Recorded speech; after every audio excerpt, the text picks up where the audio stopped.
What is going on, everybody? Today's video is going to be an updated video on the mods that I've done on the 2016 Yamaha FZ-07. All the links will be down in the description box below, so if you want to get any of the parts that I got for my bike, you can go ahead and check them out below. And just like my boy Philly D said, let's just go ahead and jump into it.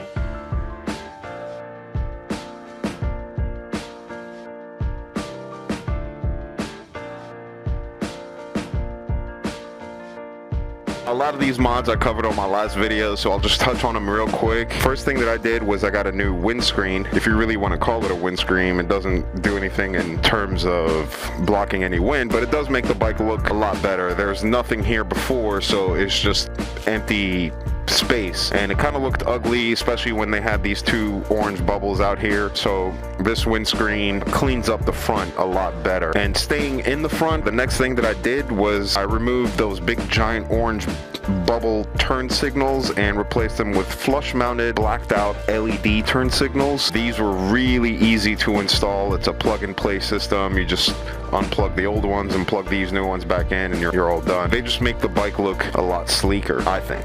Next thing I did was I got rid of the stock clutch and brake levers, replaced them with the Shorty FZ-07 levers. Fairly cheap. They're not the greatest on the market. They're, you know, it's kind of like you get what you pay for, but I've had them on since I bought the bike. I've never had any issues with them, and they're adjustable as well, so they've been great.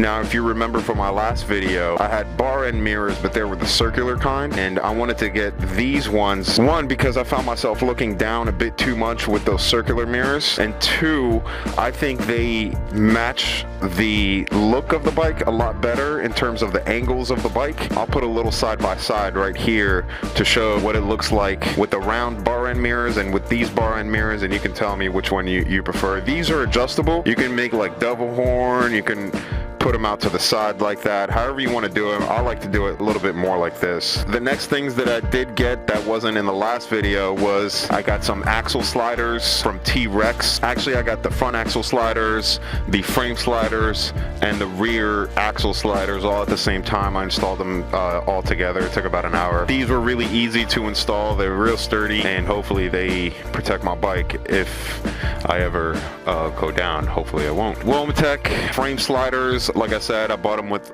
the axle sliders. Now, you do need a torque wrench with this. I didn't have a torque wrench, so I had to go to my buddy's house. Shout out to Downshift 83. And the RNG rear axle sliders or spools to mount your bike whenever you want to clean the chain, clean the wheel, whatever you want to do. Again, all of that was fairly cheap, and I got them all together at the same time. Now, the next big thing that I did on the bike was obviously I got rid of the giant stock exhaust, and I went with the M4 exhaust. The M4 exhaust is a slip-on exhaust, so you keep your old headers. So what you do is you cut your headers right here at the mid pipe, and you slide the new exhaust right onto the headers. And they give you some adhesive and all the things that you would need. But the only thing that you do need is you do need something to be able to cut through the metal. Other than that, everything is in the bag, and it's fairly easy to install. You might need another person to help out. I mean, I'm pretty sure you can do this on your own, but having another set of hands makes the job a lot easier. And one of the last things that I did was I got integrated